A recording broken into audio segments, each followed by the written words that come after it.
Hi, this is Chloe here at Inner Whispers, and today I'm going to be unboxing the Mystic Mondays Tarot, subtitled A Tarot for the Modern Mystic.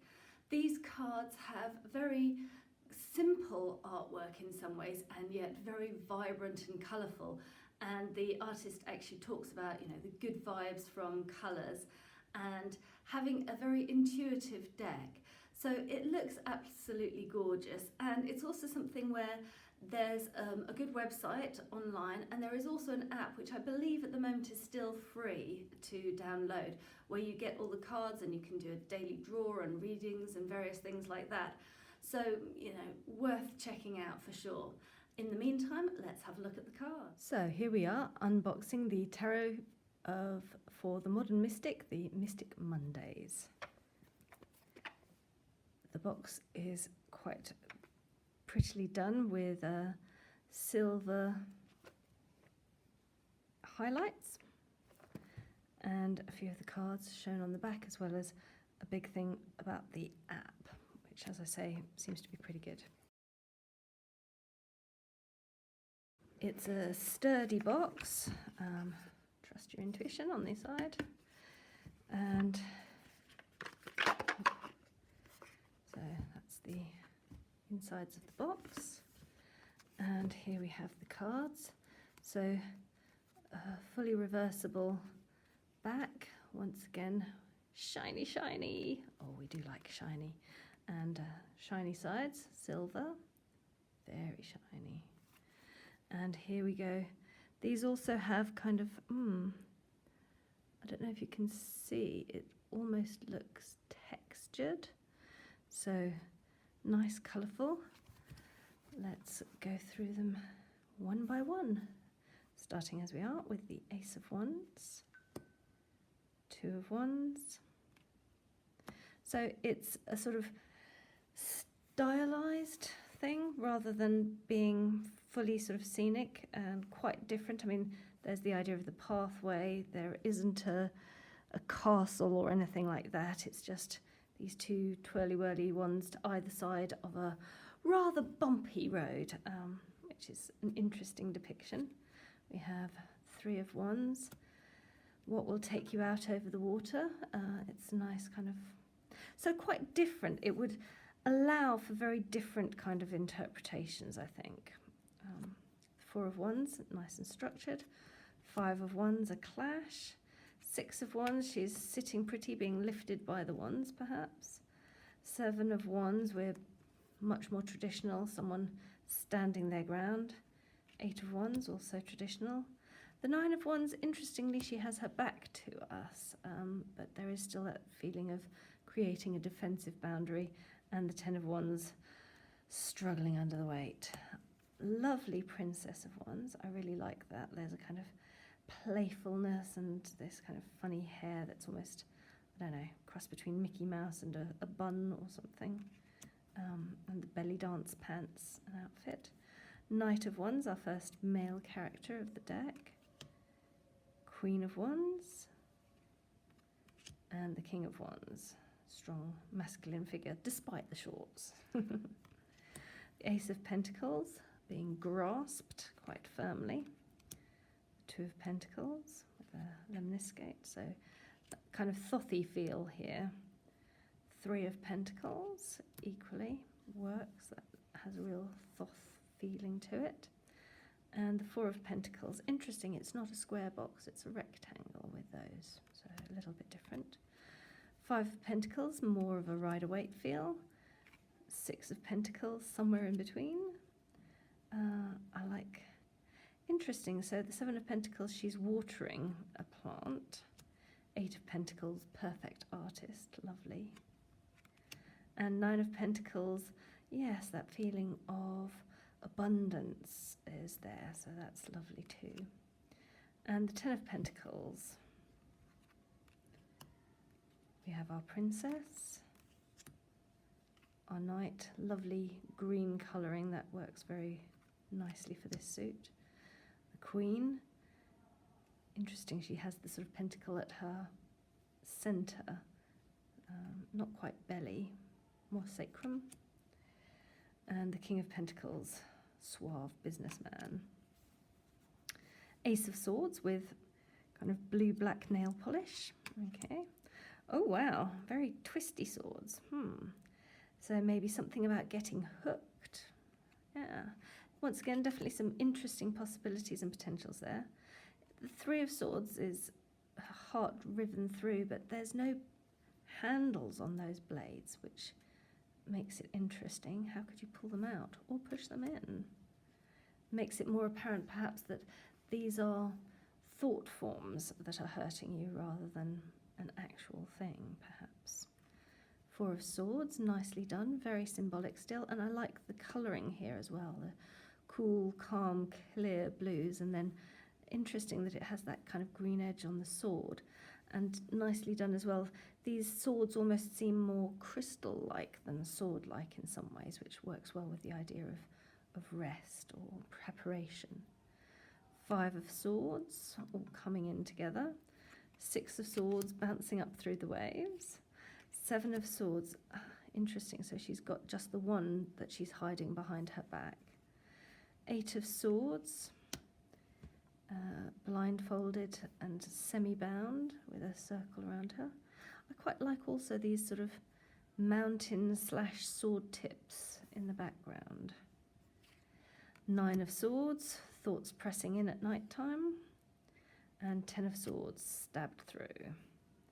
The Princess of Swords is lovely with this curved blade.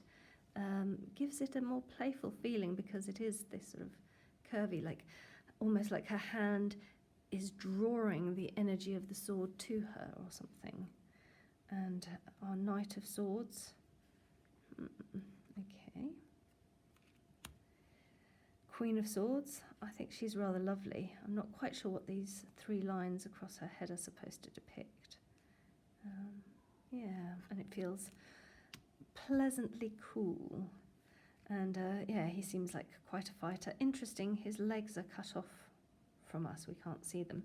So yes, perhaps his ungrounded aspect. Then we have the Ace of Cups. Yeah, the hands here are a little bit strange, I have to say. I find them a little bit strange anyway. Yeah, so the hand itself is kind of the stem of the glass, perhaps, almost. It's what sort of holds it, and, you know, it's like the base, and yet it's also, is that a hand rising out of water? So, yeah, interesting plays there.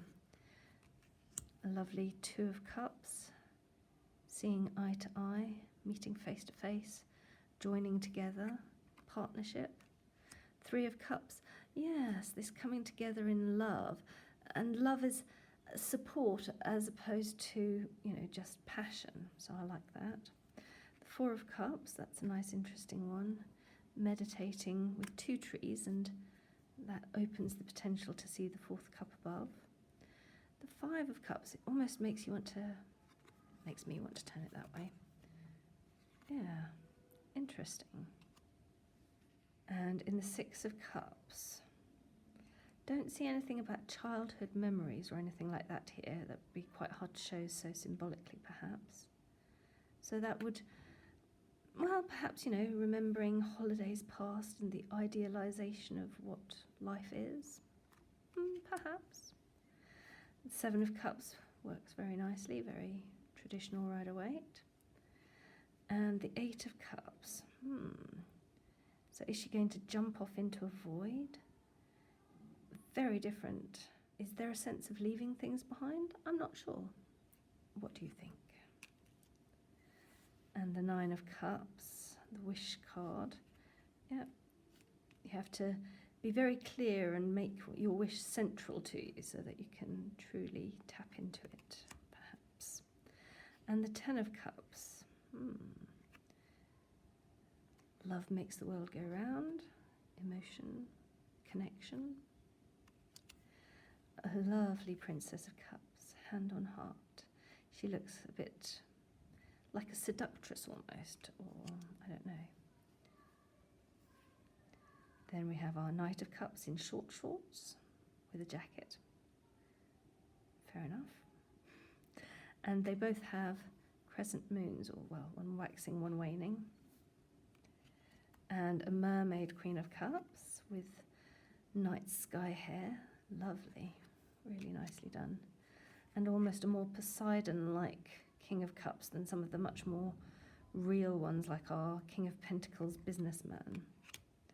So moving on to the majors, let's move that aside a little, make some space.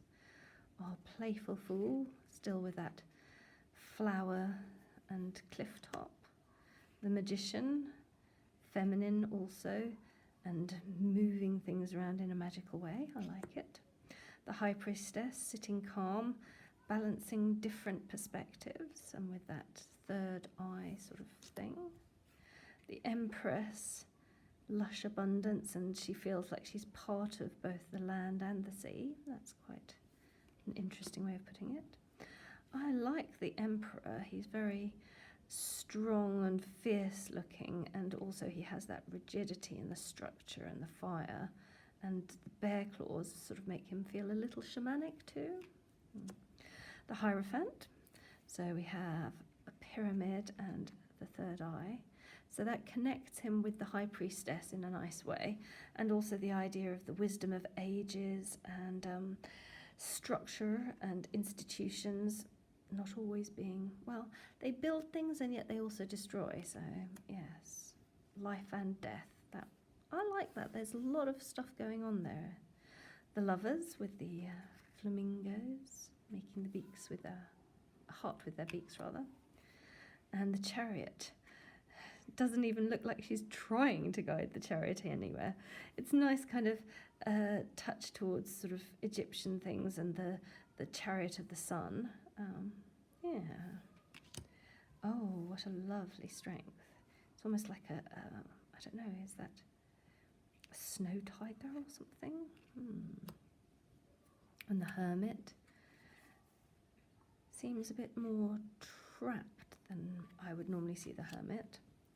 Wheel of Fortune, a little psychedelic and rather nice. Justice, balanced scales. The Hanged Woman, with a trapeze or something like a sort of yoga swing. Death with a skull and what comes from it. And the Devil, this is a lovely one, the stairs up into the brain of the devil sort of thing.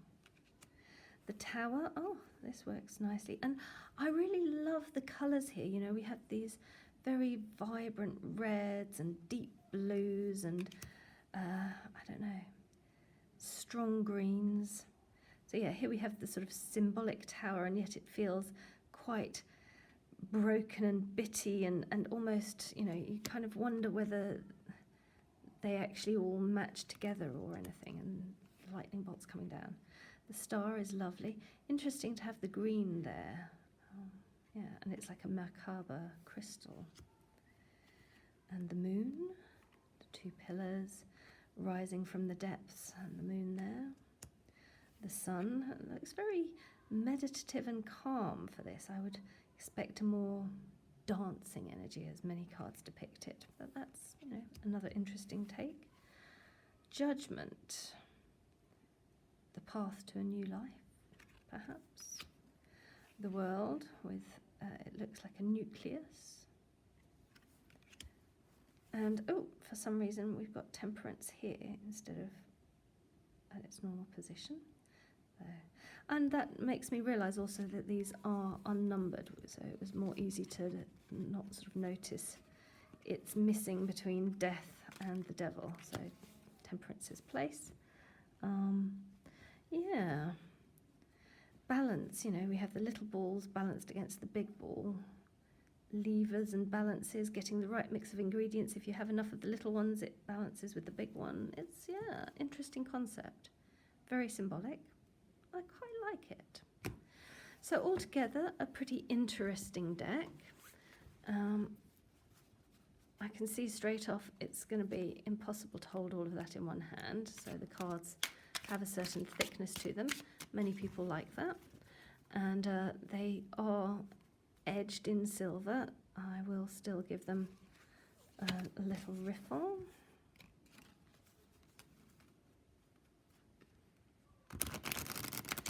So they do riffle nicely, pretty smooth. Yeah, Yeah, but it may chip. I don't know. So I'm not going to riffle those much, I don't think. Mostly with gilt or silver edges, it doesn't work very well. And these are really incredibly shiny silver edges. I mean, sometimes silver edges are a lot more matte, but these ones are really bringing out rainbow colours. I don't think that's to do with the colouring in the deck, because it really happens, you know, with them totally flat. So this is something about the actual silver in them, because my room isn't that colourful either. So yeah, a very shiny silver edging on these. And let's just have a little shuffle.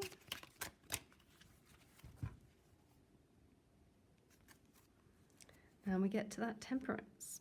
A new way of balancing things out, of finding the perspective that you need,